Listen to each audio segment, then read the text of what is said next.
pode servir a dois senhores. Porque ou odiará um, amará outro, ou será fiel a um, a desprezará o outro. Vocês não podem servir a Deus e ao dinheiro. Pois bem, esse texto, e eu falava do servir, discipulado, servir, e aqui se trata de alguns verbos que o texto nos apresenta em Mateus. Quais são os verbos? Você tem esse hábito, quando você lê a Bíblia, grifar os verbos. Eu tenho o hábito, geralmente, eu com uma caneta circulo o verbo e depois faço análise. O senhor faz análise sintática do... Faço, aprofundo, leitura orante. Pois bem, dois senhores, ou Jesus Cristo, ou a riqueza. Amar. Veja que são sentimentos e verbos praticamente opostos. Você ama a um e odeia a outro. Significa que não é óleo e água. Você vai dizer, padre, não é verdade. É. Talvez num primeiro momento não seja. Mas conforme nós aprofundamos nessa servidão, seja de Deus, ou seja da riqueza, nós acabamos amando ou odiando. Alguém me dizia, padre, a gente não pode ser 880, nós temos que ir mais ou menos. Não, nós temos que ter certeza o que queremos. O mais ou menos é da nossa carne, que às vezes nos faz cair. Mas a certeza, a convicção, a busca, o propósito, ele tem que ser radical. Amar ou odiar. Eu volto a dizer, nós brincamos com fogo. Nós não entendemos que a servidão, no sentido de se colocar a serviço, se tornar discipulado, vai nos moldando. E se nós nos colocamos na presença de Deus, não é natural. Você vê uma pessoa, você tem afeição. Depois você começa a namorar. Depois você tem o noivado. E depois tem o... Pois bem, amar. Amar a Deus, a gente vai aprendendo aos poucos. É esse mesmo processo. Primeiro você gosta das coisas de Deus. Elas te fazem bem ao ouvido. Depois você começa a se entregar a Deus. E você vai, quando você se dá conta, você está amando a Deus. O que está faltando para nós, católicos, padres, lideranças, é nós amarmos mais a Deus, nós sermos apaixonados por Jesus. A impressão que eu tenho é que nós somos apaixonados por qualquer coisa, menos por Jesus. Amar ou odiar. Acredite, no primeiro momento você não bota fé, mas gradativamente não tem escolha. Segundo, apegar e desprezar. Verbos opostos. Não podeis servir a dois senhores, porque você pode se apegar. Alguém já teve a experiência de se apegar a alguém? Só isso? Uma amizade não é uma forma de apego? A gente se apega. Você começa a lidar com uma criança, cuidar de uma criança, as mães de coração sabem disso, as vós que cuidam dos netos. Estou falando grego ou quem já passou por essa experiência? Ah, bom, agora estou falando para a gente que tem carne e osso. Se apega. A mesma coisa, você começa a lidar com Deus, acredite, você começa o contato com a palavra, você começa a ter esse zelo pelas coisas de Deus, se abre para a caridade, você começa a se apegar mais a Deus, mas também você pode se apegar mais à riqueza, você pode se apegar mais, você pode começar a desprezar Deus ou desprezar a riqueza. Você percebe que são colocados como antônimos, como opostos, dois senhores.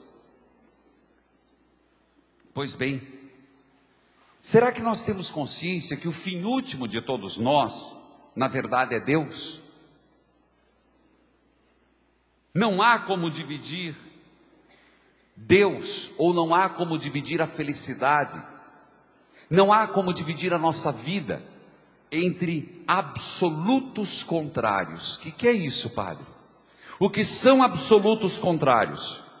Eu dizia, Deus, Jesus Cristo, E o absoluto contrário de Jesus Cristo, o Deus Mamon, dinheiro. São fins absolutos. Quantas vezes a gente se vê numa dificuldade, meu Deus, mas se eu for honesto nas coisas, no dinheiro, eu não vivo. Se eu for pagar todos os impostos, e a verdade é demais, é um absurdo. Se a gente for, não é desprezo do dinheiro, mas é não deixar que sejamos servos dele. Não deixar que ele nos escravize. Aquilo que diz São Paulo: vivo como se não tivesse, sem viver na riqueza, sem viver na pobreza. O grande problema é que está tendo uma inversão. E quando eu falo Deus dinheiro, Deus riqueza, significa uma conotação de valores. Veja, o que Jesus diz, não podeis servir a Deus e ao dinheiro, Jesus está condenando o amor, a idolatria ao dinheiro. Vamos ser sinceros, gente. Você começa a trabalhar, todo mundo precisa de salário justo. Quem quer ter um salário digno? Levante a mão. Está todo mundo em pecado. Sim ou não? Não. Não. Veja como não podemos ser simplório. Veja, gente, nós precisamos viver. Não se trata aqui de você achar, puxa, mas a igreja eu escutei esses dias, eu fui num programa, talvez o pessoal de Salvador está me acompanhando, na Roda Baiana, e me perguntaram, a igreja é anacrônica, fora do tempo. Não é. É que a igreja trabalha com o ideal da pessoa humana.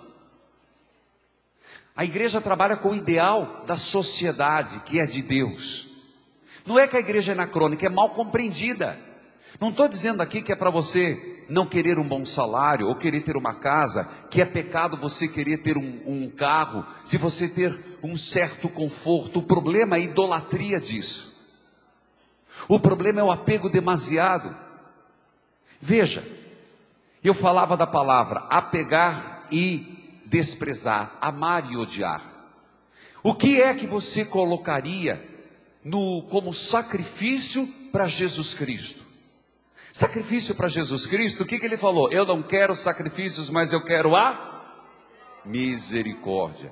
Então, no culto, na adoração de Jesus, você sacrifica o seu ego, sacrifica seus apegos para a tua libertação, para a minha libertação. Nós sacrificamos, sim, há sacrifício, tem que haver, de renúncia, nesse desprendimento, um sacrifício de perdão. Deus requer isso de nós. É o sacrifício que agrada a Deus, e uma das palavras mais difíceis do cristianismo, pelo menos para se viver, o perdão. Mas no sacrifício do Deus Mamon, o que ele sacrifica? Família, sacrifica lazer, sacrifica diálogo, sacrifica teu tempo livre, sacrifica a caridade. Porque nesse altar do Deus dinheiro, nós sacrificamos tudo, até a mãe. Tem gente que fulano não vende a mãe, mas que bota em negócio, bota. É um perigo. Vocês dão risada, mas é um perigo. E não estamos falando para os outros, não estamos falando para banqueiro, não estamos falando para os colarinhos brancos, nós estamos falando de nossas vidas. Eu não quero que cada um fique pensando, se fulano escutasse isso. Não. Às vezes o condicionamento de nossa vida, o condicionamento de nossa família, e às vezes a nossa forma de pensar. Veja, eu quero lembrar que Jesus condena esse amor à riqueza, que leva o ser humano. Qual o amor à riqueza? Quanto mais mundanos somos, gente, para pensar, é verdade. Quanto mais mundano nós vamos ficando, quanto mais entregue aos caprichos da carne ou do mundo, você percebe que diminui o interesse das coisas de Deus. Você já sentiu na tua vida, se você olhar 30, 40, 50 anos, 20 anos, momentos na tua vida em que você estava mais voltado, focado numa coisa, e de repente, por estar tão focado nisso, Deus ficou de escanteio? Teve essa sensação já? Você estava tão focado, mas tão, com o coração tão voltado para aquilo, que Deus ficou para trás. E de repente, a própria consciência, eu acho que os anjos da guarda vêm e dão uma pancada na gente e dizem: ei, acorda. Já viveram isso? Eu já vivi, gente. Tenho 17 anos de padre, mas tenho 40 e pouco de vida. Quantas vezes eu me esqueci de ter intimidade com Deus e só levei na cabeça? Quanto mais amor às coisas do mundo, mais desinteressados somos das coisas de Deus. Por isso não dá para servir a dois senhores. Querido povo de Deus, eu falava, não podeis servir a Deus e ao dinheiro, e Deus tem nome próprio. O nome próprio de Deus é Pai, Filho e Espírito Santo, mas aqui falamos de Jesus Cristo. E riqueza tem nome próprio. Eu dizia que Plutão era o deus grego que dava dinheiro. Então você fazia sacrifício a Plutão, e Plutão na Grécia dava dinheiro. Se você desse e fizesse sacrifício a Mamon, o deus da riqueza, para os sírios, cada povo tinha seu deus da riqueza, Deus da prosperidade. Eu tenho medo de que hoje nós estamos criando paralelamente, através de uma teologia da prosperidade, que eu condeno, não é de Deus. Estamos criando, como algumas igrejas neopentecostais, eu não tenho medo de criticar, sei que sempre haverá represália, estão criando um Deus prosperidade, um Deus riqueza. As pessoas não dão para ajudar, elas dão para ganhar mais. Isso é perigoso. Isso é perigoso. Para pensar. Não podeis servir a Deus e ao dinheiro. Eu quero lembrar que os santos, vamos lembrar de alguns santos que eram ricos, e como eles lidaram com a riqueza. Santa Edvíges era rica? Era. Quando ficou viúva, por isso que era a causa dos endividados, o que ela fez com o dinheiro? Ajudava a pagar as dívidas. A questão não é o que temos, é como lidamos com ele. Às vezes eu vejo pessoas, e não precisa ser rica, e aqui a caridade é muito perigosa, gente. Cuidado, não faça da caridade motivo de subir no pedestal para receber aplauso. É verdade, às vezes as pessoas cavam nessa caridade, às vezes numa cesta básica, num quilo de alimento, a sua própria condenação. E pode, porque o inimigo se vale dessas coisas, da vanglória, glória vã. Eu queria lembrar uma historinha muito interessante. Escuta bem, alguém já ouviu falar de Santa Rosa de Lima? Padroeira da América Latina, gente. Ela era tão linda que era rosa. Uma rosa, da cidade de Lima, no Peru. Santa Rosa de Lima plantou um pé de manjericão. Conhece manjericão? Tá. E lá, época de calor, época de frio, e ela tinha um cuidado tão grande com esse manjericão. Sabe o que ela fazia? De noite, ela regava e guardava dentro do quarto. O monge não podia ter muita coisa, e ela era de austera penitência. Ela guardava dentro do quarto. De dia ela botava um pouquinho no sol, e de repente, quando o sol ficava forte, ela ia lá, protegia. E ela tinha um mimo com esse manjericão. Ela ia aguar e ela rezava, dizia: meu Deus, como eu coloco água nessa plantinha, Deus, cuida de mim, rega a minha vida. Um dia, chega Santa Rosa de Lima na cela, a arrancar o pé de manjericão dela. Era a única coisa que ela tinha. E ela ficou triste, melancólica, até chorou. E se pôs em oração. Aqui vou dramatizar um pouco. Deve ter dito: qual foi a freira mal amada? Não está nos textos, mas a gente dramatiza. Qual a freira mal amada que veio aqui me arrancar esse pé? Igual, né? Tem gente que tem aquela flor bonita, tem gente que não consegue contemplar no jardim. Aquela rosa linda, vai lá e quebra. Tristeza. É um ato de egoísmo. Porque se a gente percebesse, puxa, que linda, muitos passarão por aqui e ficarão maravilhados. Não, a pessoa é tão egoísta, eu quero para mim. Santa Rosa de Lima ficou triste. Até que Jesus aparece e diz: Rosa, quem arrancou teu manjericão fui eu. E Santa Rosa: por que, meu Jesus? Eu não quero o teu coração dividido no amor entre mim e o manjericão. Eu quero todo. Não podeis servir a dois senhores. Você entende que estamos falando de um manjericão? E a pergunta é: quantos manjericões nós temos? Quantos apegos? Padre Reginaldo, não vou falar para os outros não. Família Canção Nova, consagrados de 1 ano, 10 anos, 15 anos. Nós não teríamos que nos perguntar quantas vezes nós estamos cultivando os nossos pequenos manjericões? Mas eu não tenho mundo, mas o que tenho eu estou apegado. Eu não tenho muito, mas é nas minhas lata velha que eu estou apegado. Eu não tenho muito, mas é nas minhas coisas e não reparto com ninguém.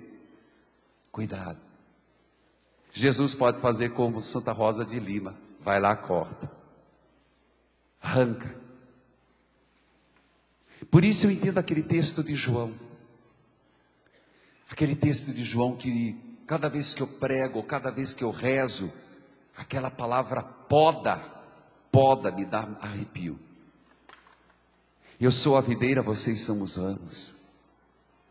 E aqueles que dão frutos, Deus podará para dar mais frutos ainda. Essa poda de Deus na minha vida, na tua vida, é para que não sirvamos a dois senhores, para que o nosso coração não seja dividido, para que o pé de manjericão não fique uma árvore de mostarda.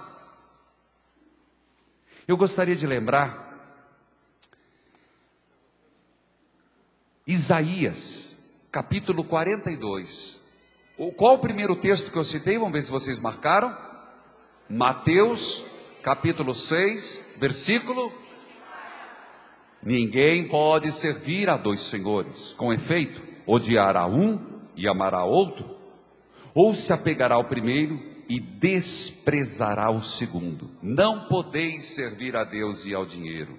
E nesse contexto, eu quero que você preste atenção sobre Isaías 42. Deus não divide sua glória com ninguém. Há um só Deus. Vamos pegar lá Isaías 42? Isaías 42, 8. E alguém, Deuteronômio 6, 7. O ministério está com Bíblia? Não está. Então vamos lá. Isaías, primeiro 42. No Isaías 42 tem um texto maravilhoso, que vale a pena você ler no tempo oportuno. 42, 8, que diz assim: assim diz o Senhor Deus Javé, comecei no 5, que criou o céu e o estendeu, que firmou a terra e tudo que ela possui. Ele dá respiração ao povo que nela habita e o espírito aos que sofrem eles caminham.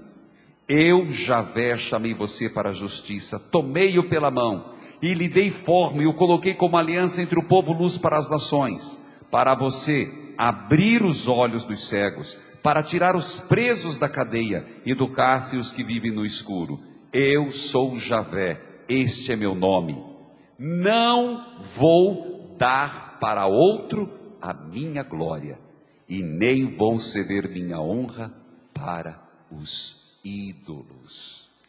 Javé dizendo: eu fiz tudo por amor.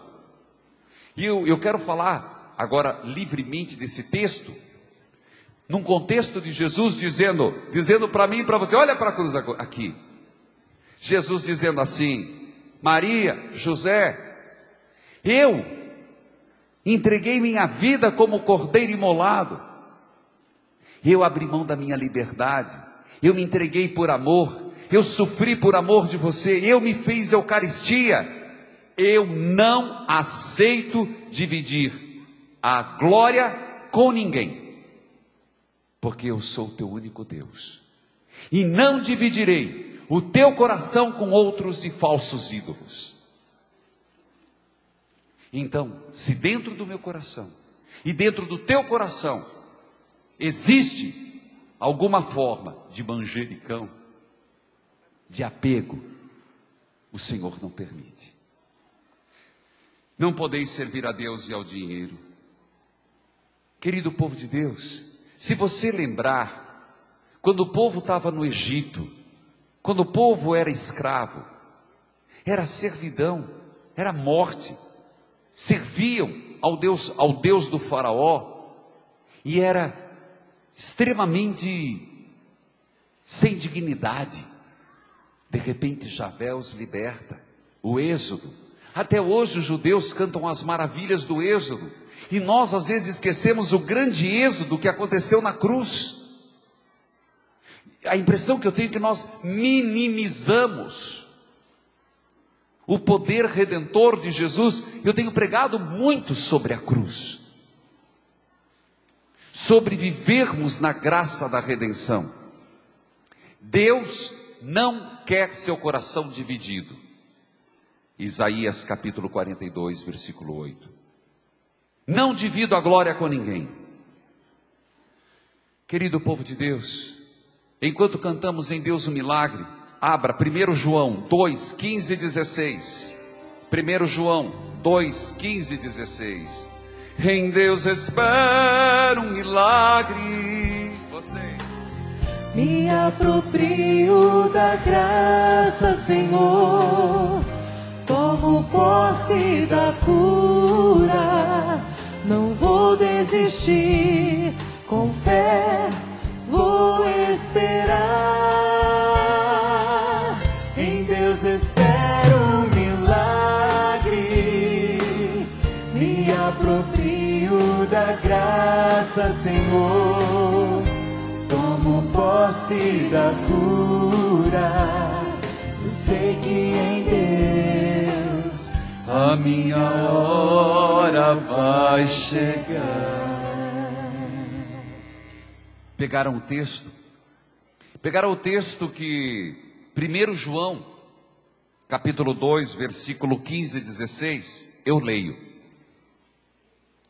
E diz exatamente algo que nós deveríamos levar muito, muito a sério.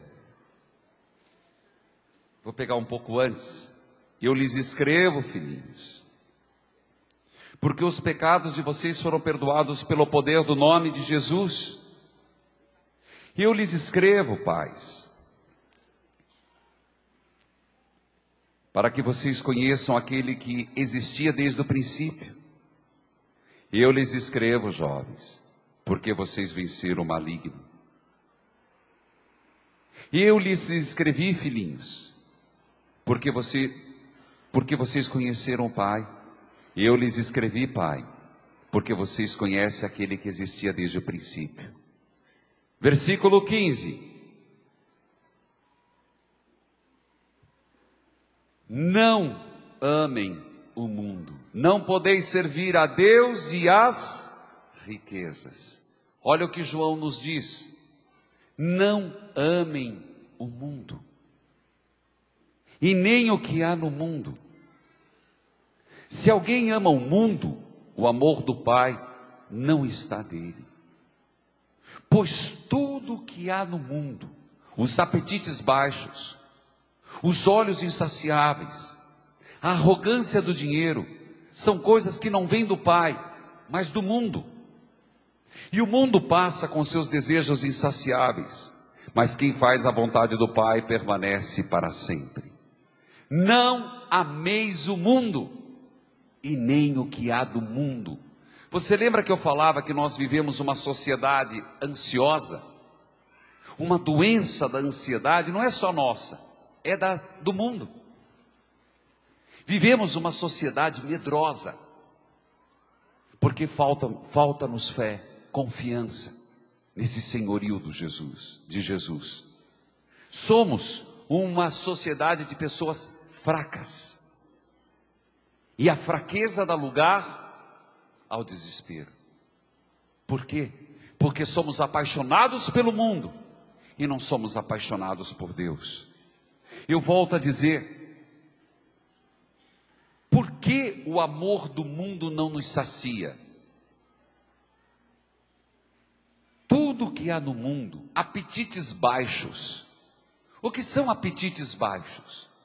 Gente, quem entra no mundo da erotização, do genitalismo, fica insaciável, vira compulsão. Quem se entrega, acredite nisso, quem se entrega e envereda por esse caminho, acaba escravo de sites pornográficos, acaba sendo escravo da sua própria sexualidade. E não se assuste, dentro do casamento, quando alguém esses dias me perguntava, e não se escandalize, quem me acompanha pela Canção Nova, quero dizer que também a Rede Evangelizar está transmitindo agora, com o sinal da Canção Nova, para toda a cidade de Curitiba, para toda Maringá, pela TV Evangelizar e Terceiro Milênio. Eu quero dizer para vocês, e lembro os que estão aqui, os apetites baixos é aquilo que Paulo diz, a conscupiscência da carne. Não deixa de ser uma idolatria, é amar o mundo, é você, por isso que eu falei, a riqueza, ela é um Deus. Segundo, os olhos insaciáveis, você compreende o que é um olho insaciável? Você olha e quer tomar posse. Você não consegue, eu contei a história da flor. Você vai na casa da sua cunhada, você vai na casa de alguém e você vê o sofá novo, você não consegue admirar. Desgraçada, onde que ela comprou esse aí? Você não consegue ver a coisa bonita, porque teu olho é insaciável, é a cobiça, é o desejo. É verdade. Além dos olhos insaciáveis, a arrogância do dinheiro. E aqui eu quero lembrar que esses dias alguém me perguntou, eu tenho um programa, além da rádio, tem um momento de oração de 10 minutos, e as pessoas pela televisão interagem muito. E recentemente comecei na TV Gazeta, um horário que ninguém botava fé, eu também não, 1h da manhã na TV Gazeta, um programa de meia hora, e as pessoas pedem aconselhamento, vocês podem acompanhar de segunda a sexta, 1h. E esses dias alguém pedia sobre exorcismo, a possessão. Alguém acompanha aqui? Já assistiu? Muito bem. É 1h, é um horário impróprio, mas na madrugada, já que os outros estão fazendo a festa, vamos também usar a madrugada para falar de Jesus Cristo, não é verdade? Veja, filho de Deus, quando alguém me perguntava sobre possessão, todo mundo acha que o diabo só é nessa forma de possessão. E nós esquecemos que há uma manifestação demoníaca que chama-se obsessão. É uma manifestação do mal. Está no ritual do exorcismo. Existe uma outra dimensão, que é quando é uma manifestação, mas todo mundo fala de possessão, não é? E você esqueceu que obsessão também é uma manifestação do mal? Pois bem, aqui fala da arrogância do dinheiro, eu falo da avareza. Não podeis servir a Deus e ao dinheiro, porque se você começar a cultuar esse Deus riqueza, esse mamon, você começar a cultuar esses deuses da compensação imediata, do prazer imediato, você vai ter, como diz São João, você vai ter um apetite baixo, treinado, olhos insaciáveis e arrogância do dinheiro. E essa dualidade provoca dentro de nós uma duplicidade de vida, uma incoerência. E isso todos nós podemos ser incoerentes. Alguém me perguntava esses dias por que está tendo esse êxodo da Igreja Católica. Sinceramente, lembra quando eu falei na primeira palestra? Todos têm fé, a questão é onde depositam. Eu me pergunto que esse êxodo não é culpa dos padres só não, também, mas porque muitos católicos não estão dando o exemplo. E eles olham para os católicos e dizem: eu não quero ser igual esse, que vai na igreja comum e sai falando mal da vida dos outros. Eu não quero ser igual a dona Josefa, a dona Maria, que se diz do apostolado da oração, que se diz da renovação carismática, vai no grupo de oração, mas dentro de casa é uma jararaca. Por que o rapaz ali bateu até palma ali, o rapaz? Pensa que eu não vi não, sou só ceguinho para aquilo que eu quero, meu filho. Ele fez assim, é alegria, alguma coisa tocou ali. Pois bem, esse Deus que nós não podemos seguir, ele é um coração avarento, e ele vai longe da generosidade. Gente, precisava ter gente no século 21 passando fome? Não. Precisava ter gente morando embaixo do viaduto? Não. E nós somos frutos dessa avareza. Você quer um exemplo disso? Eu canso, gente, eu canso, mas canso. Até nem sei, às vezes eu tenho vontade de gravar num gravadorzinho, e quando faz a pergunta eu solto. Padre, é verdade que o dízimo é dar conforme a gente quer? Não. É verdade, padre, que eu só preciso dar R$5? Não. Dízimo é 10%. Do bruto ou do líquido? Do líquido. Mas é 10%. E não importa se o teu padre é feio, é bonito, é gordo, é magro, é chato ou é simpático, é risonho ou é bicudo. Dízimo é você e Deus.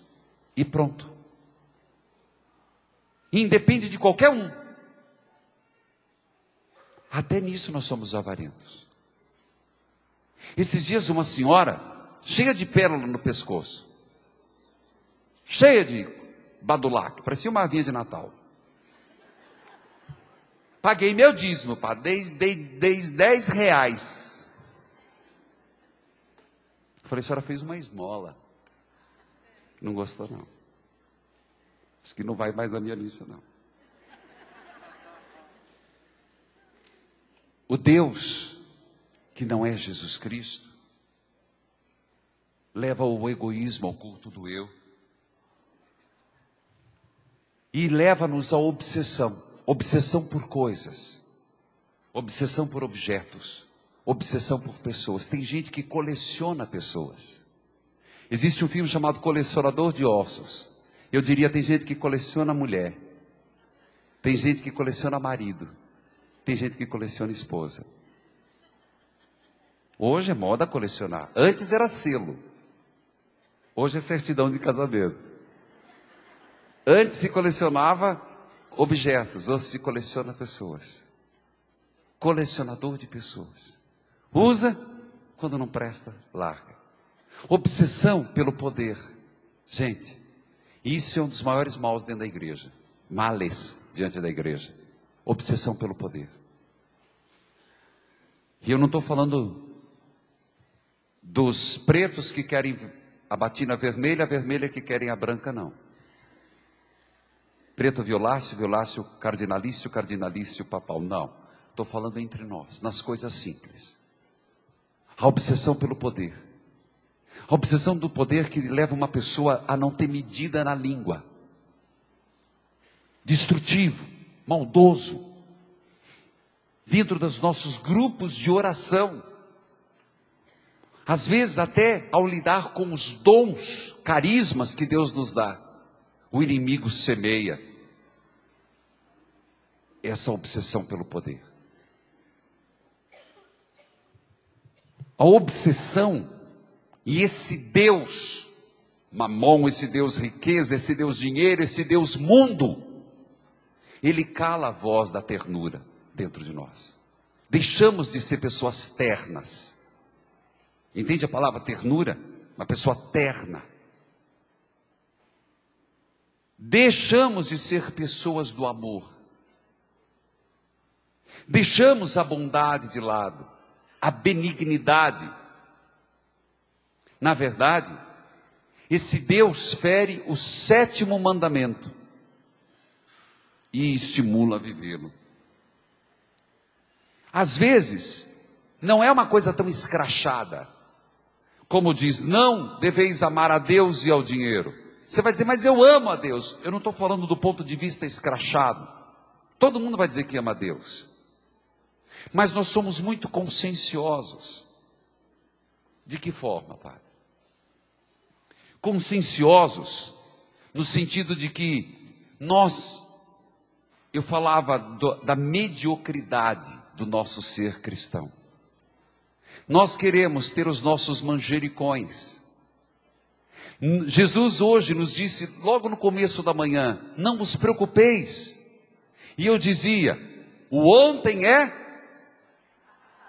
o futuro, o amanhã é, vamos ver de novo?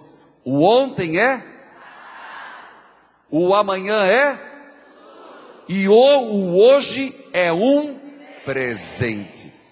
Cada vez que você lembrar, eu estou vivendo o meu presente. Não vejo hoje, é um presente empacotado de Deus. Um presente maravilhoso. Pode anotar, é bom. Essas palavras são, às vezes tem palavras que tocam o coração. Depois a gente reflete melhor. Não sei se você entende que tudo isso gera dentro do ser humano ansiedade. Entendeu minha primeira palestra? Está vendo como estou alinhavando?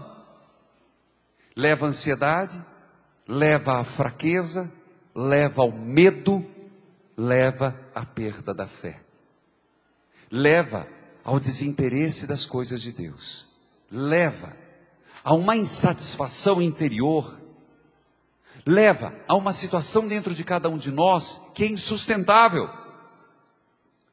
Eu não sei se você entende que nós somos chamados a cada dia se colocar na presença de Deus e dizer, Senhor, tudo te pertence. Insisto em dizer, confiar na providência não é ser preguiçoso.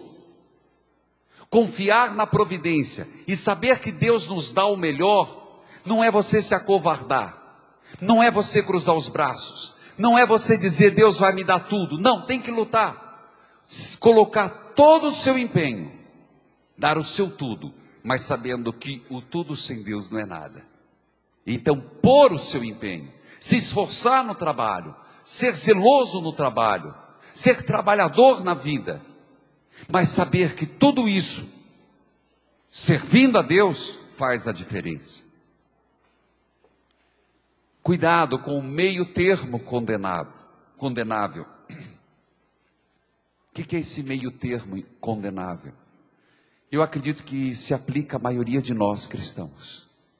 Meio termo, água morna, medíocre, meio termo condenável. Querido povo de Deus, eu gostaria de convidá-los. Engraçado que quando eu vou terminando a minha palestra, eu tenho a sensação que agora é que começou a ficar bom. Mas já me disseram que eu só tenho mais 5 minutos. Fica para uma próxima, eu volto aqui mais vezes. Depois eu vou celebrar a missa com vocês. Mas eu queria que cada um, aquilo que te tocou agora, de tudo que eu falei, eu queria que você colocasse no teu coração. Se alguma palavra te tocou, põe no teu coração. Estar na presença de Deus é tão bom, gente. E eu quero partilhar, primeiro dizer, teve tanta gente que trouxe pedidos de oração. Um casal de 70 anos, do Rio Grande do Sul, viajaram 1.500 quilômetros para me conhecer. Gente do céu, depois eu quero dar um abraço, dar um jeito de trazer esse povo aqui, gente. 1.500 quilômetros de carro. Senhor Irineu e Maria Osório, vou dar a bênção do casamento para vocês, pode ser? Na hora da missa, eles vão abrir uma exceção. Quero colocar diante de Deus, eu recebi várias cartas, pedidos. Quem trouxe, não leva para casa não, pode me dar, que eu levarei. E eu quero ler esse testemunho que muito me impressionou. Padre, quando o senhor puder, leia. Desculpe por não citar minha cidade, mas eu gostaria que o senhor soubesse que acompanho seu programa de rádio todos os dias. E na hora da novena eu me ajoelho, abençoo a água, eu tomo e dou para minha família. Padre, eu redescobri a fé. Eu estava vivendo uma situação insustentável com meu marido, usuário de drogas. O senhor não sabe, padre, o que é ter 2 crianças pequenas e um homem praticamente dopado nas drogas. Eu não sabia mais. Foi quando o Senhor disse: tua hora vai chegar. Eu chorava, eu rezava, eu desanimava. Eu dizia: eu não vou escutar mais esse padre, não vou fazer mais novena. Todo mundo diz que a graça veio e a minha nunca vinha. Quando eu pensava isso, parecia que o Senhor me escutava. E o Senhor respondia: tua hora vai chegar. Padre, a mão de Deus foi mais forte. Meu marido faz alguns meses que está limpo. De desempregado, está trabalhando.